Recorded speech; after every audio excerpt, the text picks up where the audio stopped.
Bon, alors, petit bilan. On a dit plein de choses, hein. C'était long. Non, c'était très intéressant. Ben oui, c'était pas long du tout, en fait. C'était très vif, très bien amené. Beaucoup d'informations. Vous étiez là au début? J'étais là au début. Qui nous a rejoint en plateau? Véronique, qui est avec nous. Et Véronique, bonjour, on s'était vu déjà, on avait parlé déjà master et de l'école et de la grande école et de tout ce que vous proposez, des différentes filières. On va voir un sujet avec vous qui est crucial, hein, parce qu'une fois qu'on a été admis, une fois qu'on a choisi sa spécialité, une fois on a dit à sa famille qu'on est heureux parce qu'on va rentrer à Télécom, il faut aussi régler un sujet, c'est le financement de ses études, parce que c'est une grande école, c'est une formation longue, compliquée, difficile et de très haut niveau. Il faut la payer. Donc c'est une question importante. Quelles solutions que Télécom Paris propose justement pour accompagner les étudiants en matière de financement? Alors, écoutez, on accompagne les étudiants et on fait le maximum en effet pour eux. Et je voudrais commencer par dire déjà que j'ai animé un webinaire il n'y a pas très longtemps sur ce sujet-là spécifique qui est beaucoup plus long et beaucoup plus détaillé, qui peut être vu en replay autant de fois qu'on veut et qui aborde tous ces sujets. Donc ça, c'est visible sur la plateforme Webikeo sur laquelle on fait tous nos webinaires et au travers duquel on voit des étudiants qui nous parlent d'ailleurs de la manière dont ils ont abordé ce sujet. Alors, qu'est-ce qu'on fait nous? On accueille, enfin on aide les étudiants à toutes les étapes. Il faut savoir qu'ils ne sont pas tout seuls, ils ne sont pas tout seuls en amont, ils ne sont pas tout seuls aussi pendant le parcours, pendant la procédure de recrutement. Et puis aussi, il y a ce qu'on appelle les CEP, qui sont des organisations, un conseil en évolution professionnelle, qui aident beaucoup les étudiants dans leurs projets. Et qui sont ces CEP, ça peut être les missions locales, ça peut être l'APEC, ça peut être... voilà, et qui traitent aussi de ce sujet du financement. Alors justement, comment les étudiants, justement, ils engagent? C'est un véritable engagement hein, quand on vient chez vous, donc comment faut-il? C'est vrai que c'est un investissement, mais qui en vaut la peine. Alors, il y a plusieurs choses, c'est-à-dire que d'abord, évidemment, l'étudiant va choisir le MS pour lequel il a le plus d'appétence, et dès le départ, enfin très tôt, il faut qu'il regarde, c'est-à-dire maintenant hein, déjà, qu'il regarde les solutions qui s'offrent à lui, puisque les modalités peuvent être différentes en fonction d'un MS, enfin en fonction de la modalité du MS. Hein. Si on est un MS à temps plein, on l'a vu là, toutes les personnes sont passées, tous les responsables pédagogiques sont passés pour parler des différentes spécificités. Il y a des MS à temps plein, il y a des MS à temps partiel. Si par exemple vous choisissez un MS à temps partiel qui est en plus enregistré au RNCP, eh bien vous allez pouvoir profiter par exemple d'un dispositif de financement qui est le contrat de professionnalisation et qui permet justement d'avoir un financement de ces frais de scolarité. Voilà, c'en est un, il y en a d'autres. Ah, vous me connaissez, hein, Véronique. Et si c'est justement on choisit le MS qui n'est pas enregistré au RNCP, qu'est-ce que je fais? Alors, oui, il y a d'autres moyens de financement. Là, je parlais du contrat de professionnalisation. C'est vrai qu'il ne s'applique pas à tous les MS. Si on voulait par exemple candidater au MS IA, qui lui est enregistré au RNCP, mais qui n'est à temps plein, il peut profiter de son CPF, le fameux CPF que tout le monde connaît aujourd'hui maintenant, évidemment. Celui qui ne connaît pas, c'est qu'il n'a pas été appelé 20 fois au téléphone et qu'il n'a pas reçu de SMS. Et puis il y a aussi d'autres financements possibles quand on n'est pas au RNCP, des abondements possible via le Pôle emploi, si vous êtes malheureusement temporairement, par exemple, en recherche d'emploi ou en reconversion. Il y a les régions, il y a bien sûr les entreprises aussi. Hein. Les entreprises peuvent miser sur leurs collaborateurs et au travers de leur plan de développement des compétences, miser et aider à la collaborateur. C'est pas complètement contre-intuitif hein, de dire que l'entreprise peut financer la formation d'un bon élément ou d'un manager sur qui elle mise. Évidemment. Et puis il peut y avoir aussi d'autres choses. Donc là, j'en cite que quelques-uns, mais encore une fois, plus en détail dans le webinaire. Bah oui, Télécom, il parle webinaire, donc il vous envoie sur la plateforme. C'est parce qu'on a moins de temps maintenant, voilà. C'est pour ça. Comment l'étudiant s'y retrouve dans toutes ces solutions et ce jargon parfois il est concentré sur la formation, lui, il ne va pas regarder la complexité du financement. Comment vous faites pour l'aider? Alors oui, c'est vrai qu'il y a un peu de jargon, ce qui est un peu parfois ardu, donc on l'aide à décrypter tout ça.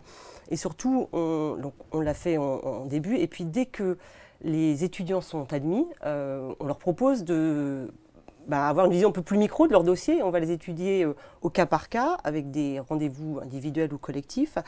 Et puis on va les aider à se repérer, c'est-à-dire à quel moment il faut faire une démarche, à quel moment il faut enregistrer ou activer son CPF, à quel moment il faut éventuellement déposer son dossier pour un projet de transition professionnelle auprès de, des transitions pro, par exemple, dans le cadre d'une reconversion. Mais la transition pro, vous en parlez, c'est un nouveau dispositif, il faut l'évoquer. Oui, parce que, oui, tout à fait, transition pro, c'est un dispositif, alors transition pro, c'est couvert au niveau national, et c'est aussi découpé en régions, hein, donc tout le monde peut activer cet organisme dans le cadre d'une reconversion professionnelle.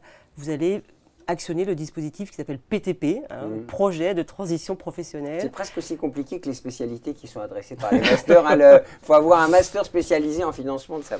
Oui, alors c'est pour ça qu'on est là pour aider justement à décrypter et à guider tous les étudiants et tous les admis pas à pas, parce qu'il y a des échéances à pas rater, évidemment. Nous, on va être obligés des fois de remplir des dossiers, pour là, dans le cadre du justement PTP, du projet de transition professionnelle. Donc, on est là, voilà, pour guider les étudiants.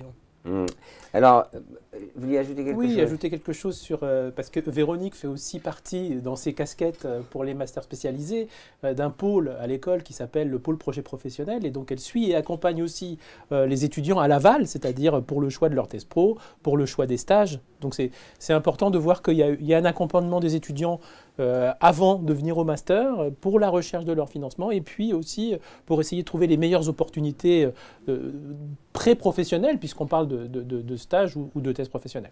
Alors, on a compris, dans tous ces dispositifs de financement, comment l'étudiant peut savoir au final à quoi il aura droit? Parce que c'est ça aussi, parce qu'il faut faire, pour qu'il fasse un peu pas son marché, mais en tout cas qu'il fasse sa prévision de financement. Oui, alors évidemment, si on parle par exemple du CPF, ça c'est facile. Tout le monde sait aujourd'hui quel montant il a en 2 clics. Comment on peut l'activer? C'est facile. Après, évidemment, ça demande parfois, justement, comme je vous disais, dépôt d'un dossier, donc avec un délai.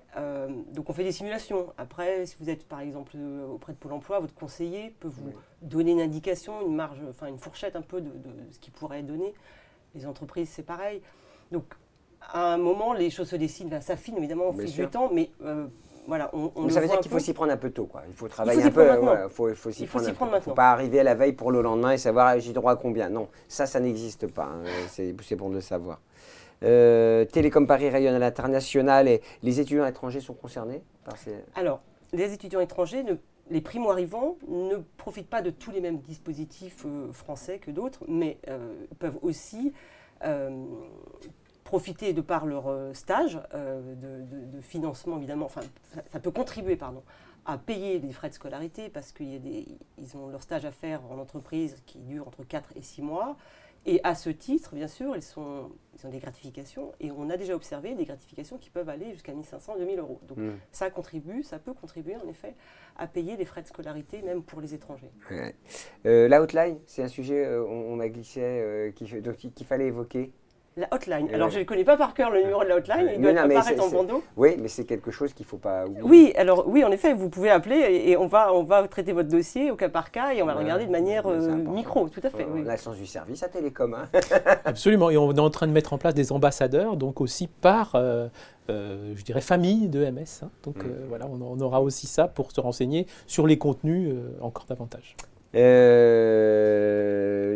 L'école aide en plus, on précise, aide à trouver des entreprises pour l'alternance. Donc ça fait partie aussi du financement. C'est ce que disait Bertrand tout à l'heure. Oui, non, mais parce que vous l'avez dit, elle est en charge de tout ça, mais l'école, elle aide vraiment. C'est-à-dire qu'on va les chercher et vu le réseau que vous avez, ça peut évidemment considérablement aider pour financer. Oui, bien sûr. Et on a vraiment à cœur d'aider les étudiants et ça va jusqu'à, comme disait Bertrand tout à l'heure, aider à la relecture d'un CV, à rédiger, à se préparer à un entretien avant d'aller en entreprise.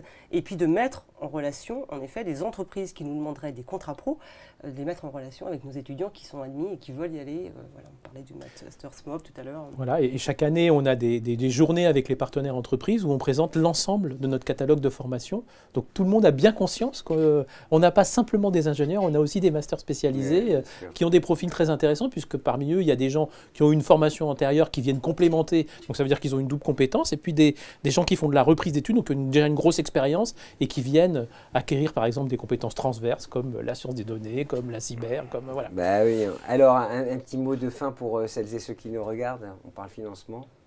Alors, un petit mot Vous de n'êtes pas seul. Non, vous n'êtes pas seul, exactement. Ça, c'est quelque chose qu'il faut retenir. C'est que vous n'êtes pas seul, en effet, Ouais. qu'il faut candidater Absolument. maintenant parce que cet aspect financier est à traiter vraiment, mais vraiment pas au dernier moment, quoi. Ouais. Et on sera toujours bien accueillis si on vient poser une question de toute façon. Ah oui, très Évidemment. bien accueilli. Évidemment. Très bien accueilli. Bon, et vous savez qu'il va... Vous vouliez ajouter quelque chose? J'ai oublié ou je pense qu'on a tout dit. Non, hein. oui, je pense On qu'on a peu dit près pas tout mal de choses. Oui. Et on laisse parler le boss. Allez, le Nicolas Glady. Nicolas, je vous cède la parole pour un mot de conclusion.